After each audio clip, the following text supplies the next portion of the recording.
Back to Swapna's healthy recipes. నేను మీ స్వప్న. Today మీకు ఈ వీడియోలో గులాబ్ జామున్ మిక్స్ అవసరం లేకుండా, బయట కొనే పని లేకుండా ఇలా ఇంట్లో ఉండే వాటితోటే గులాబ్ జామున్స్ని ఎంతో టేస్టీగా ఎలా ప్రిపేర్ చేసుకోవాలో చూపించబోతున్నానండి. ఇందులో మనకి పర్ఫెక్ట్గా రావాలంటే కొన్ని టిప్స్ కూడా చెప్తాను. సో వీడియోని స్కిప్ చేయకుండా ఫుల్గా వాచ్ చేయండి. ప్రాసెస్లోకి వెళ్ళిపోదామండి. ఫస్ట్ నేను ప్యాన్ పెట్టి దానిలో 1 కప్ వరకు బొంబాయి రవ్వ లేదా సుజీ రవ్వ అంటారు కదా, దాన్ని తీసుకుని నేను లైట్ కలర్ వచ్చే వరకు, కొంచెం లైట్ గోల్డెన్ కలర్ వచ్చే వరకు ఫ్రై చేసుకున్నానండి సిమ్లో పెట్టుకుని. నెక్స్ట్ అదే ప్యాన్లో 3 కప్స్ వరకు మిల్క్ యాడ్ చేసుకోవాలండి. ఇక్కడ మిల్క్లో వాటర్ యాడ్ చేయకుండా చిక్కటి పాలను తీసుకోవాలి. ఎందుకంటే నేను ఇక్కడ మిల్క్ పౌడర్ యూస్ చేయట్లేదు. యూస్ చేస్తే అంత చిక్కగా ఉండనవసరం లేదు. సో మనకి ఎంత వీలైతే అంత చిక్కగా తీసుకోవాలి పాలుని. సో నెక్స్ట్ ఇక్కడ 2 స్పూన్స్ వరకు నెయ్యి యాడ్ చేస్తున్నాను. ఇలా మనం మొత్తం మిక్స్ చేసుకుంటూ మిల్క్ని ఒక 5 to 6 మినిట్స్ పాటు కొంచెం బాయిల్ అవ్వనివ్వాలండి. బాగా బాయిల్ అవ్వాలి. నేను ఇక్కడ ఆల్రెడీ కాచిన పాలను తీసుకున్నాను.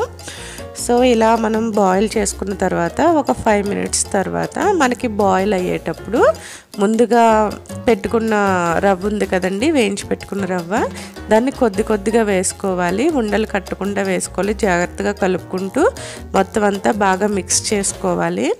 సో ఇది మనకి ఉండలు కట్టకుండా జాగ్రత్తగా చూసుకోవాలండి. ఇలా మనకి రవ్వ ఉడికేటప్పటికి దగ్గరికి పడిపోతుంది. అప్పుడు సిమ్లో పెట్టేసుకుని ప్యాన్ నుంచి ఊడొస్తుంది కదా చూడండి, మొత్తం అంతా ఉండలా ముద్దలా అయిపోయింది. సో నేను దీన్ని సెపరేట్ చేసుకుని ఒక సైడ్ ఉంచుకున్నాను. నెక్స్ట్ వేరే గిన్నెలో 2 కప్స్ వాటర్ వేసి 2 కప్స్ షుగర్ యాడ్ చేశానండి. యాడ్ చేసి ఇక్కడ పాకాన్ని తయారు చేస్తున్నాను. మరీ అంత గట్టి పాకం ఏం అక్కర్లేదండి, కొంచెం లైట్గా ఉంటే సరిపోతుంది, స్టిక్కీగా.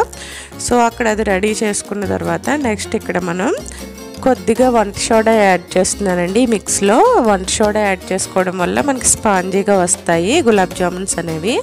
ఇక్కడ షుగర్ సిరప్కి ఒక 10 మినిట్స్ పడుతుందండి రెడీ అవ్వడానికి. జస్ట్ చూసారు కదా, స్టిక్కీగా ఉంటే సరిపోతుంది. ఓవర్గా బాయిల్ చేయవలసిన అవసరం లేదు. సో దాన్ని మనం వేడిగా అలాగే ఉంచుకోవాలి, ఒక సైడ్ ఉంచుకుందాం. సో నెక్స్ట్ నేను ఇలా మొత్తం సాఫ్ట్గా మెదుపు పెట్టుకున్న దాన్ని కొద్దిగా తీసుకుని చేతులతో ప్రెస్ చేస్తూ రౌండ్గా బాల్స్లా చేసుకోవాలండి. పగుళ్ళు రాకుండా చూసుకోవాలి. ఇలా పగుళ్ళు క్రాక్స్ లేకుండా ఉంటే మనకి పర్ఫెక్ట్గా వస్తాయి గులాబ్ జామున్స్ అనేవి. సో ఇలా ఒకసారి హ్యాండ్తో ఒక 3-4 టైమ్స్ ప్రెస్ చేసి అరచేతి మధ్యలో ఒత్తుకుంటూ బాల్స్లా పర్ఫెక్ట్గా చేసుకోవాలండి. పగుళ్ళు లేకుండా చూసుకోండి. సో ఇలా నేను మొత్తం బాల్స్ అన్నీ ప్రిపేర్ చేసి పెట్టుకున్నాను. చూసారు కదా, పర్ఫెక్ట్గా చక్కగా వచ్చినాయి. సో ఈ బాల్స్ అన్నీ మనం పర్ఫెక్ట్గా డీప్ ఫ్రై చేసుకోవాలండి. దానికోసం ఇక్కడ బాగా హీట్ అయిన ఆయిల్లో ఒక్కొక్కటిగా వేసుకుంటూ, చూసారు కదా బబుల్స్ వస్తున్నాయి. ఇక్కడ వేసుకునేటప్పుడు కొంచెం జాగ్రత్తగా వేసుకోవాలండి, ఎందుకంటే ఒకదానికొకటి కొంచెం అంటుకుంటాయి. అలా అంటుకుపోకుండా చూసుకుని జాగ్రత్తగా వేసుకుంటే మనకు ఒకదానికొకటి అంటుకుపోవు. సో వీలైన పట్టినన్ని వేసుకుని వెంటనే కదపకుండా ఒక 2 మినిట్స్ తర్వాత మొత్తం ఈవెన్గా ఫ్రై అయ్యేటట్టు కలుపుకుంటూ మనం ఫ్రై చేసుకోవాలండి. ఇలా ఫ్రై చేసుకుంటే మనకి మీడియం ఫ్లేమ్లో పెట్టుకుని ఫ్రై చేసుకున్నాం అనుకో మంచి కలర్ వస్తుంది. చూసారు కదా, గోల్డెన్ బ్రౌన్ కలర్ వచ్చే వరకు బాగా డీప్ ఫ్రై చేసుకోవాలి. సో ఇలా డీప్ ఫ్రై అయిన వాటిని స్ట్రైనర్ హెల్ప్తో తీసుకుని మనం ఇందాక షుగర్ సిరప్ రెడీ చేసి పెట్టుకున్నాం కదండి, ఈ పాకంలో వేసుకోవాలి. సో వేడిగానే తీస్తూ ఇందులో వేసేసుకోవాలి. సో ఇలా మొత్తం అన్ని బాల్స్ని ఒకసారి కలుపుకుంటే షుగర్ సిరప్ మొత్తం పాకం అంతా ఈ బాల్స్కి పడుతుంది. సో ఇలా రిమైనింగ్ అన్నీ కూడా వేసుకుని ఇలా మనం గులాబ్ జామున్స్ని ఈజీగా ప్రిపేర్ చేసుకోవచ్చండి. వీటిని ఒక 2 అవర్స్ పాటు లిడ్ పెట్టేసి ఉంచితే మనకి రెడీ అయిపోతాయండి. చూసారు కదా, డబుల్ సైజ్ అవన్నీ. సో వీటిని మనం సర్వ్ చేసుకోవడానికి రెడీ అయిపోయినాయి. సో మీరు కూడా ఒకసారి ఇంటి దగ్గర ట్రై చేయండి.